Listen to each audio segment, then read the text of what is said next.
Everybody, welcome back. Before we begin, swig of coffee, decaf, for all my hardworking fellow Canadians out there. How y'all doing? Oh my goodness, I'm looking at myself here on the screen, and it's time to dye my beard again. What the heck happened? My mustache is a different color, or it's the lighting. I'm not sure which. Holy mackerel. Oh my goodness, what a busy day. The time, is it me or is the days just going by faster? It just seems like time's going like that. Like I get up and I'm doing stuff, but it's like next thing you know, it's day's almost done. Anyway, how y'all doing? Look at this, found my linen shirt. I have some more on order from Temu. Oh, Temu. I hate that Temu. I'm addicted. I stopped for a long time. But now I'm getting the emails again. And lo and behold, I'm buying more clothes. Well, because I'm a big fat guy, it's the only place where I can actually buy clothes that actually fit me. So, and lots of it, and it's affordable. So, I'm happy that way.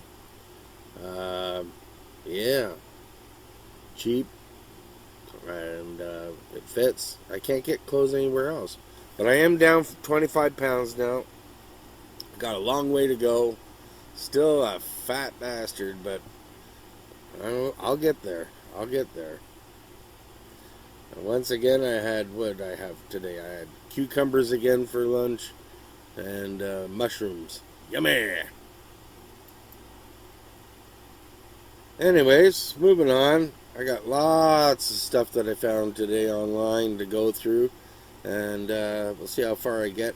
Might have to do a couple episodes today if time allows.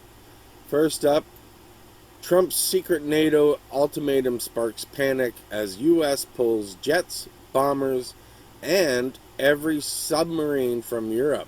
Ooh. Now, I don't do a lot of Trump stuff because that just sets people off. And I'm not a Trump supporter. I'm not a MAGA. I'm not a Maple MAGA, even though I'm conservative. But this is interesting.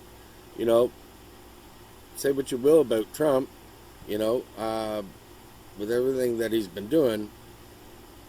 But make no bones about it.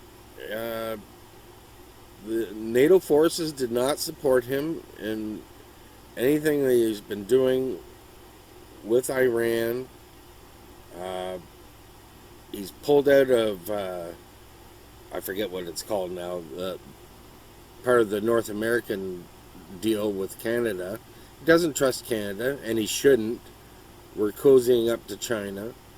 And, he's not wrong in the fact that Canada and all these other countries have not pulled their weight as far as the money that they're supposed to spend on NATO defense, and they just haven't. And he's had enough of it. So Donald Trump is set to slash the arsenal of U.S. fighter jets, warships, and submarines reserved for NATO allies should a military crisis erupt in Europe. A military envoy sent by Pete Hegseth blindsided senior NATO officials in a classified Brussels meeting late last week, revealing U.S. firepower committed to defending Europe will significantly decline. Der Spiegel from Reuters reported. I don't know if I said his name right or not. We'll continue on. The U.S. fighter jet commitment to NATO is to be slashed by a third, while the Navy will withdraw destroyers from the alliance's pool.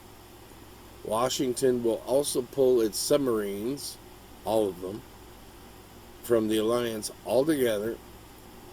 Envoy Alexander Velez Green, that's a weird slash name, Velez Green, Okay. Reportedly told officials behind closed doors. Behind closed doors, but we're reading about it. Okay. Europe will be left to maintain its own supply of reconnaissance drones, a weapon that has proved decisive on the battlefields of Ukraine. Velez Green stressed that U.S. is prepared to cooperate closely only with the allies who move quickly to plug in the gaps left by Washington's drawdown. So, whoever fills in these gaps, those are the guys that Trump will deal with. Makes sense in a way. Well, if you're Trump, some officials in secret meetings, this is why I try not to read it all. This is why I try not to do it. Some officials in the secret meeting interpreted this message as an indirect threat, according to Der Spiegel. The Daily Mail has contacted the White House and the Pentagon for comment. I guess they didn't get it because they didn't say anything else. The cuts will also gut the so-called NATO force model, the alliance framework for defending Europe, drawn up in 2022 after Russia's invasion of the Ukraine. It lays out exactly which troops, jets, ships, and weapons each member state must hand over to NATO Supreme Commander if war breaks out. And it goes on and on. Also, the other thing to note is they're going to withdraw 5,000 U.S. troops from Germany. And that will happen over the next 6 to 12 months. And this comes after Germany's Chancellor Friedrich Merz slammed Trump's lack of strategy in the war against Iran. Well, you know, Trump just doesn't like being insulted, so this is what you get, buddy. You should know by now. And finally, Hegseth's envoy also informed them that each member state is expected to bring concrete offers to a force sourcing conference that will be held in June that should spell out exactly which countries will fill in the gaps left by the U.S. drawdown. So there you go. Next up, don't let the door hit you on the way out. Breaking. Carney Liberal MP Stephen Guilbeault, who previously served as Justin Trudeau's environment minister, is considering resigning from Parliament because he thinks Mark Carney isn't anti-energy enough. How much more anti-energy can you be? Goodbye, Stephen Guilbeault. Don't care. Too bad, so sad. I mean, like, would anybody really miss this guy? He's a kook. I don't think he'll resign. I don't know. Who cares? Goodbye. Next up is a video that's courtesy of my Facebook friend Bill Farr. Thank you, Bill, for the content. Appreciate it. My guy, Pierre Polyev. Pay more to stream their favorite. Oh, I gotta cue that up again. Excuse me, folks. Pay more to stream their favorite program. We might see more steel, auto, aluminum, and lumber workers lose their jobs because of the retaliation that the Liberal tax hike might provoke. So I'd say let's put Canadian consumers and workers first and get rid of this Liberal tax hike. I'm against the American tariffs, and that's why I've been fighting for a tariff-free trade deal since this tariff dispute began. So, but you know, the answer to higher tariffs from the U.S. is not more taxes from the Liberal government on Canadians here at home. The Liberal government making consumers pay more, because let's be clear, this will be a consumer tax. It will all be passed on. Let's not be naive. and pretend that the web giants are just, or the streamers are just going to absorb it. Of course, they're going to make Canadians pay more. And Canadians will get absolutely nothing in return for this Liberal tax hike. The federal government of Mark Carney has the ability to not only get rid of this proposed tax increase, but also to get rid of the Netflix tax altogether. You'll recall Liberals put hand on heart and promised there would never be a Netflix tax. And of course, they broke that promise. And Canadians are paying the price. Our people are far overtaxed already. They can't afford to eat, heat, or house themselves. For God's sakes, let people come home and relax and enjoy their favorite binge-watching experience without paying yet another Liberal. Pay more. Yeah, that's going to go over well with the Americans, isn't it? That's going to help us with the trade dispute, I'm sure. And we're back, and we're moving on as quick as possible with the next video from Ron Butler. And of course it's not working. It was working. What's going on here? Okay, I'm back. I got it fixed. Supposedly. It was working just a second ago, so here we go. Well, Jesus, Mary, and Joseph in a fucking rowboat. We got refugee gone wild in Canada now. It's just gone fucking nuts. My buddy Ben Rabideau does a lot of research on this stuff, and he's coming up with it. You can find him anywhere. He's on X. He's all over the place. This is fuckery, okay? This refugee stuff has turned into fuckery. And it's expensive. Like, when you successfully claim to be a refugee, you start getting money and services and lots of shit, because you're not allowed to work, right? So, Ben has found out all kinds of wild shit. Like, basically, the reviewers of the refugee status, they have all kinds of motivation just to push people through. Yeah, just push them through. Because to try to send them back is a shit ton of work. Like, it's days of work, and you might get in trouble with your boss and all this bullshit. So it just becomes much, much easier just to let them all come in, all right? Which is fucking nuts, all right? So let's talk about just how nuts it is. So you got, okay, let's say you shot up a house. You're part of the Bishnoi gang, and you want to get some money out of some people, so you shoot their business, shoot their house. You get caught. Yeah, you get caught. Claim refugee status. The fuck? Like, how is that even fucking possible? Like, shouldn't the law be very straightforward? If you are either on a tourist visa, or you're here as a student, or you're here as a temp worker, and you're arrested for a felony, you're arrested for a criminal code, you gotta go. There's no refugee status for you. I mean, you know, we might put you in jail, but we're definitely sending you back, okay? No, apply for refugee status. Like, okay, and then what's the fuckery of, okay, you're a student, you're here under a student visa, your student visa runs out, you think, oh, fuck, what am I going to do? I'd like to try to find a way to stay. You know what? Think I'm gay, and I'm persecuted, so, yep, I'm going to need to stay, and I'm going to file for refugee status. Wait a fucking second, okay? Shouldn't you just go home, okay? You can file from home, okay? You can do, like, you can't be here under a status that's temp worker, student, whatever it is, okay? And just midstream decide, yeah, no, I think I'm a refugee now, okay?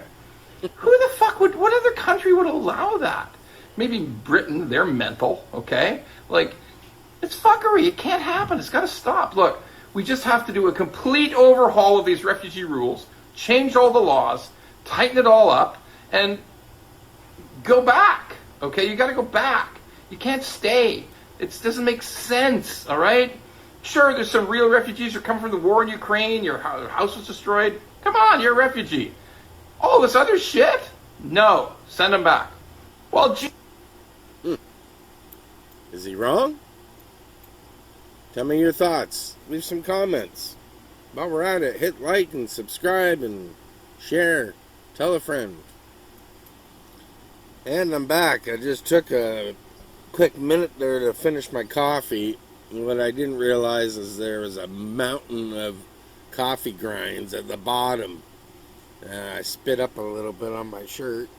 White shirt, brown coffee, so I had to clean that up. Anyways, next up, I saw this article, and I wasn't sure if it was legitimate or not. So, National Post article, Ontario man dies of MAID after being assessed outside of a Tim Hortons. In a second case, the same doctor failed to admit... Pardon me. Oh my goodness. Sorry. In the second case, I'm laughing at a serious thing. I'm sorry. Let's start over. In a second case, the same doctor failed to administer one of 3 drugs used in assisted deaths, and the patient resumed spontaneously breathing after being pronounced dead. Are you for real? Oh my God. So, let's see here on the other side. In this case, the assessment occurred during a single encounter at a Tim Hortons coffee shop. He had a history of mental illness, previous bouts of suicidal thinking, and ongoing alcohol and opioid misuse that cost him his driver's license. So I read through the comments because, you know, everybody debates this issue, and people were calling it out as false and fake news and everything. Well, I did a search, and this actually really was an article from the National Post. I tried to share it on this Facebook post, and of course, our government doesn't allow me to share it. Our own news we can't post, right? Like, yeah, that's a free society. So, we'll go through the post here. An investigation by the College of... This is why I don't talk. I don't read.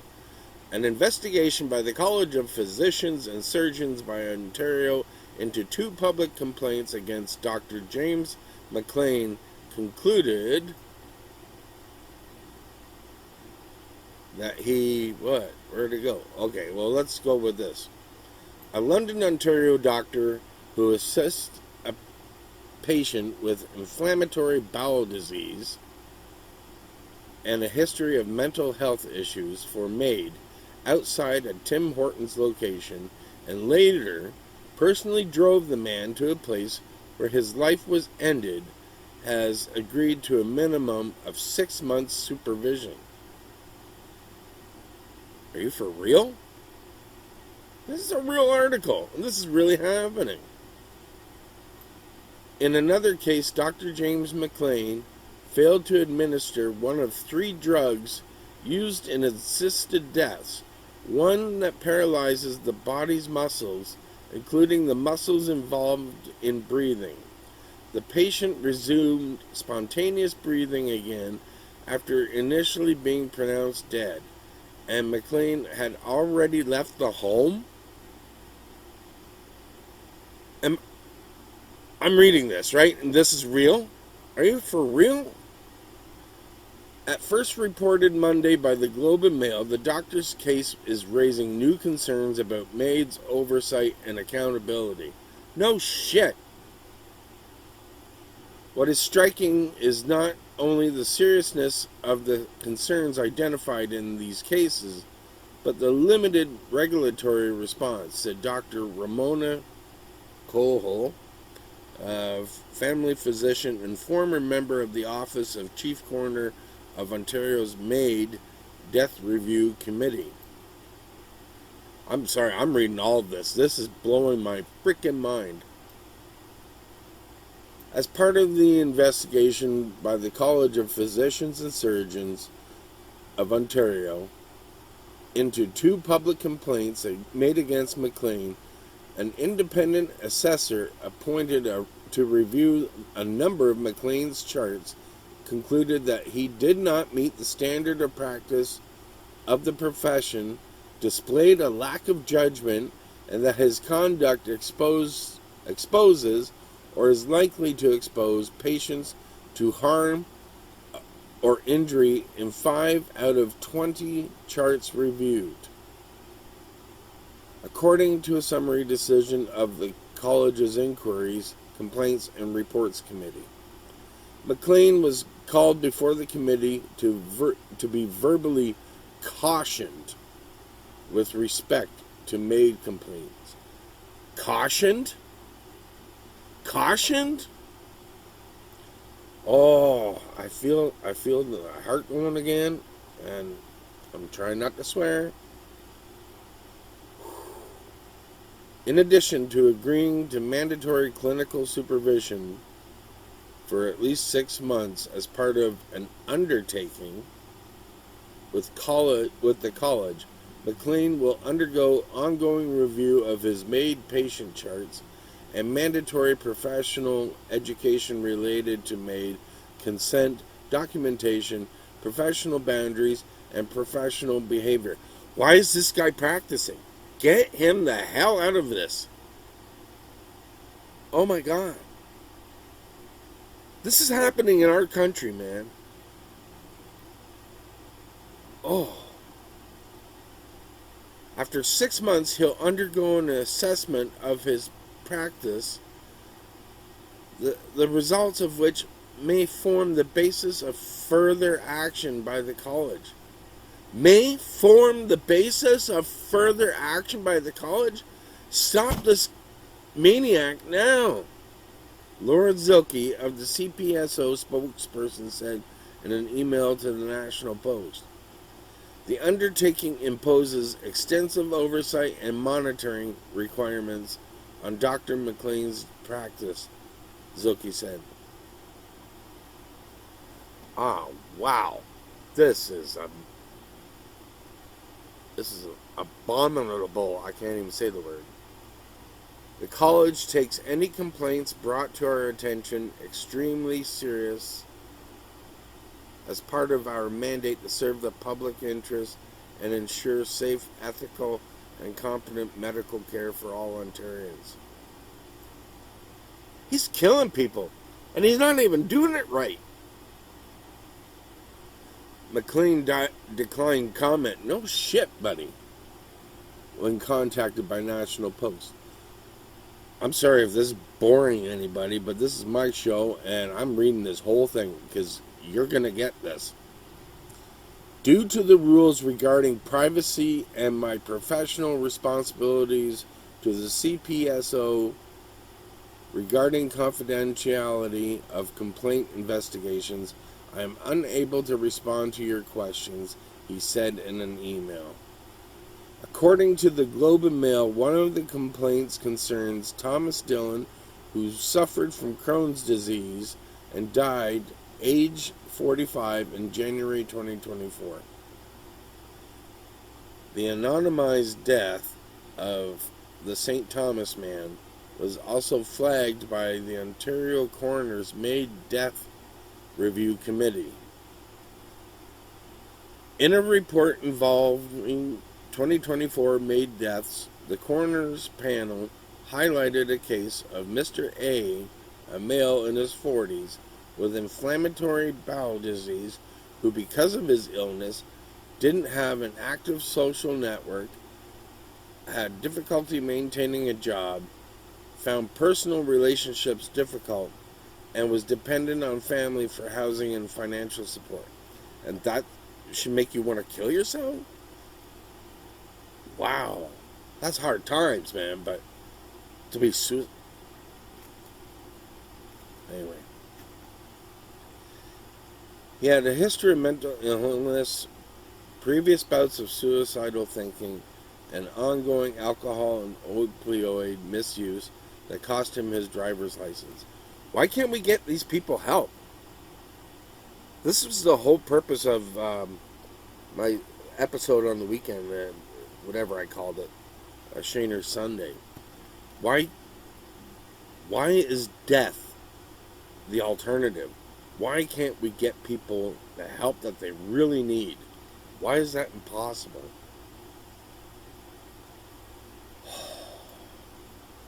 During a psychiatric assessment, Dillon was asked if he was aware of MAID and given information on the option.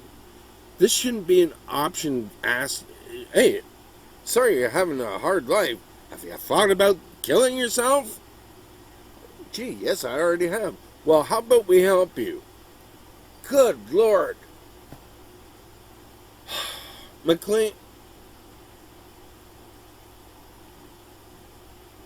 McLean and other assessor found Dylan's eligible for MAID under Track 2, designed for people whose death is not reasonably foreseeable, but who suffer intolerable from grievous and irredeemable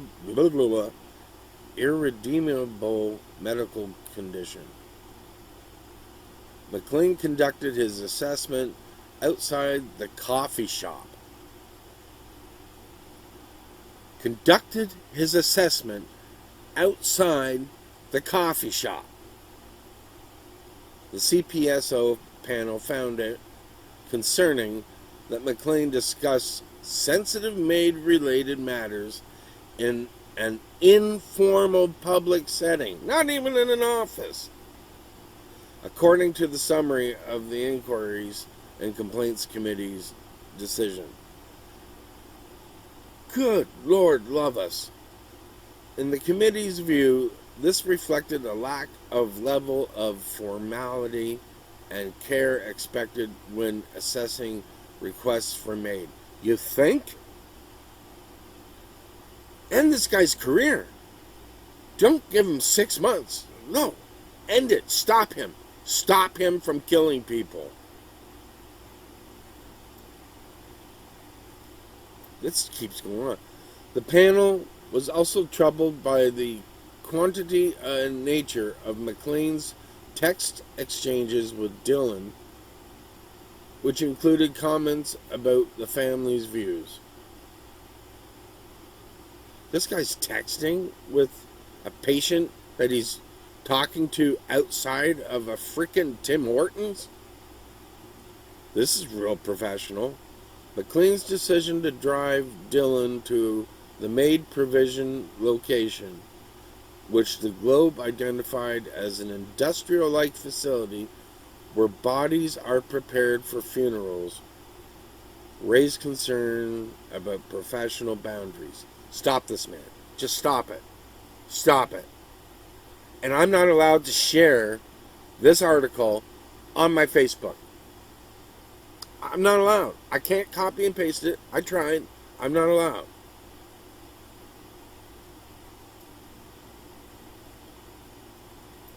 Hey, if you don't like this, you can stop watching it. I'm reading the whole shebang. Taken together, these actions created a risk that McLean's involvement could be perceived as influencing the patient. You think? The committee's summary reads, especially given the patient-doctor power imbalance and Dylan's history of mental health and substance use issues. Wow. According to more detailed decision from the Inquiries and Complaints Committee, provided to the family and obtained by the Globe and Mail, Dylan refused to ride to the MAID procedure site with his sister when she arrived at the Tim Hortons, where he and McLean had arranged to meet. Okay, so they arranged to meet there.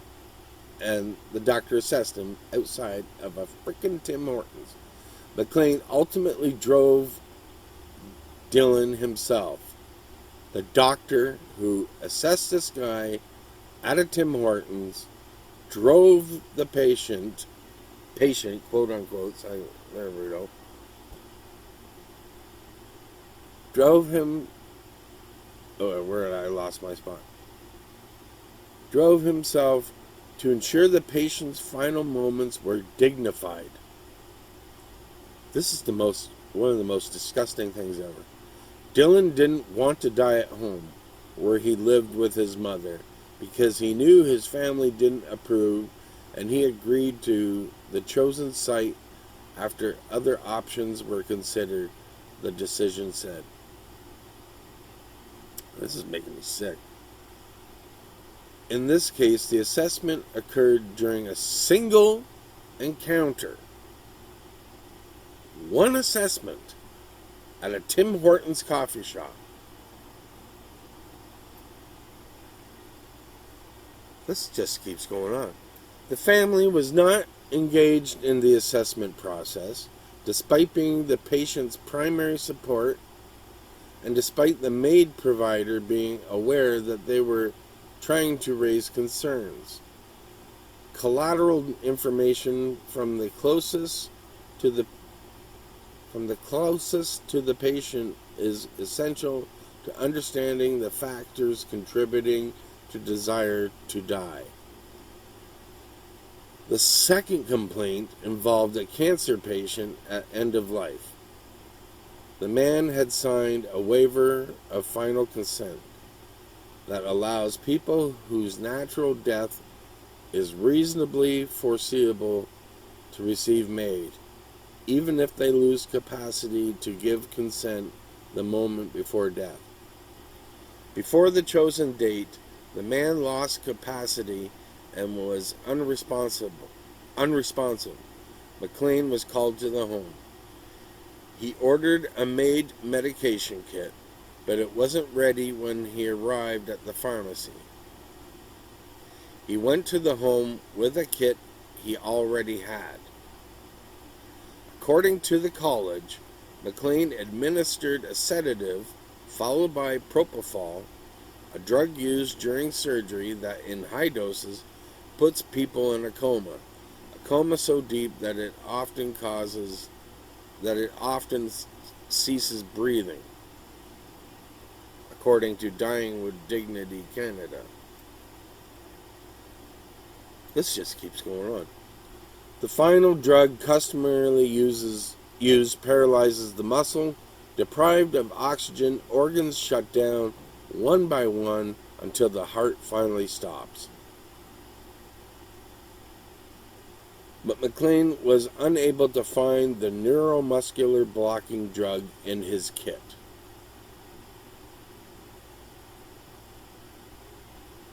Shortly after administering the propofol and unable to hear a heartbeat, McLean pronounced the patient dead. According to the college, after he left the house, the patient resumed spontaneous breathing. Oh.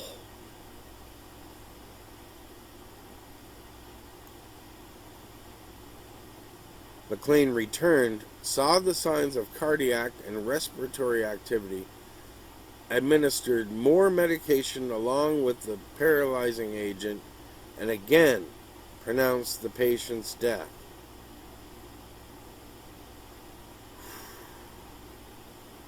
I'm actually reading this, and this is real. According to the college committee, McLean advised that he believes the stress of the situation, including the last minute and urgent request for his attendance, and the substantial number of people present and significant tension amongst them, contributed to initial failed provision of MAID. Okay. The family complained about McLean's professionalism and communication. No shit. The level of scrutiny and accountability applied to MAID is inconsistent with how other serious medical procedures are regulated, Coelho said. The federal government frequently points to the absence of criminal findings or disciplinary action as evidence that the MAID system is functioning safely. Cases such as these, along with those documented by the coroner's MAID Death Review Committee, confirm that important gaps in oversight and accountability remain. Alright. This is blowing my mind. This is real shit. Well, I wasn't expecting that to take up the whole episode. I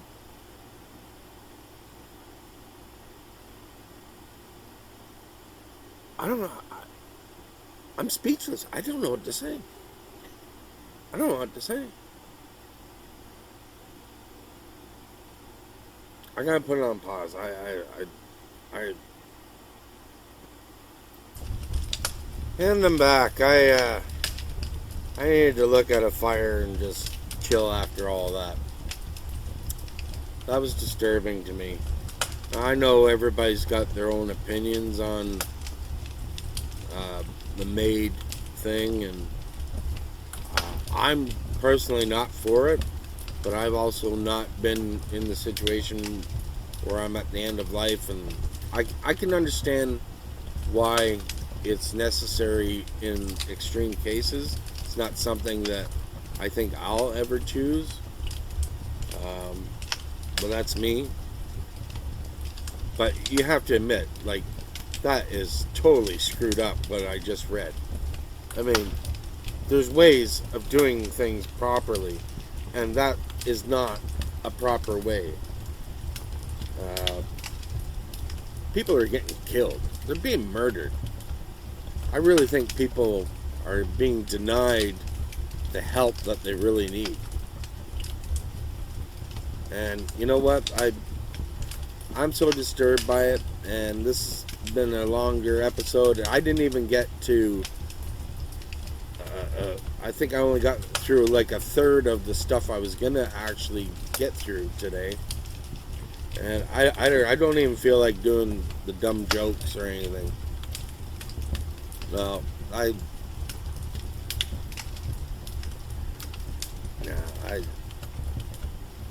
not feeling it. I'm not feeling it. I think I gotta end this and go clear my mind outside. And it's a beautiful day outside. I've barely been outside. It's sunny out. Go sit outside and have a beverage and think about what I'm gonna do the rest of the day. Man, oh man. What a world. What a world we live in.